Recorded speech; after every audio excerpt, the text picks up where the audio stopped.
এই দাবি আজকে জানিয়ে রেখে যায় সে দর্শকেরা কিভাবে পলাশে ঢোকার সাহস পায়। যদি সেটা আপনারা প্রতিহত না করেন, আমি আজকে ধরে নিতে হবে যে আপনারা সেই ধর্ষকের সঙ্গে হুঁশিয়ার থাকবেন।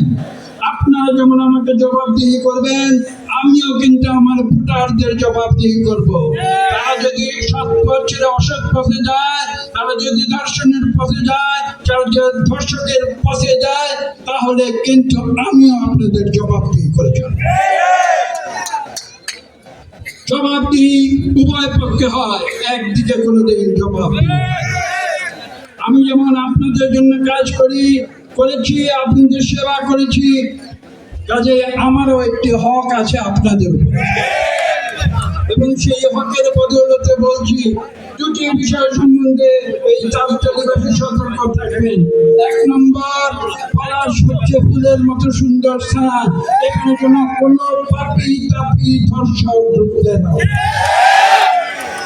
২, ধর্ম ব্যবসা করে, ধর্মের নামে মানুষকে প্রতারিত করে, ধর্মের নামে যারা অধর্মের কাজ করে তারা যেন ধর্মের মুখোশ পরে আপনাদের বিভ্রান্ত।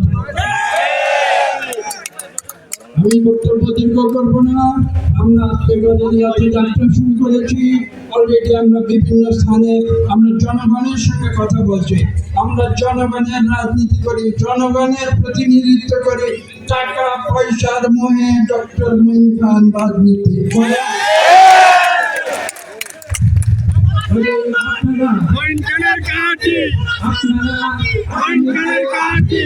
আজকে এই কথা বলে আমি সামনে যাচ্ছি গজারিয়াবাসীর উদ্দেশ্যে, আপনারা সঠিক পথে থাকবেন। আপনাদের গজারিয়ার উন্নয়নের দায়িত্ব যদি আমার উপরে দেন, অতীতে আমি যেভাবে গজারিয়াকে উন্নত করেছি এবার ইনশাল্লাহ আরো উন্নত।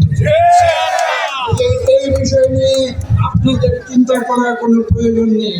কিন্তু আপনারা যদি কোনো অসৎ ব্যক্তিকে, কোনো অসৎ মতের পথের লোককে এখানে ঢুকতে দেন, আমি কিন্তু আপনাদের ছেড়ে কথা বলবো।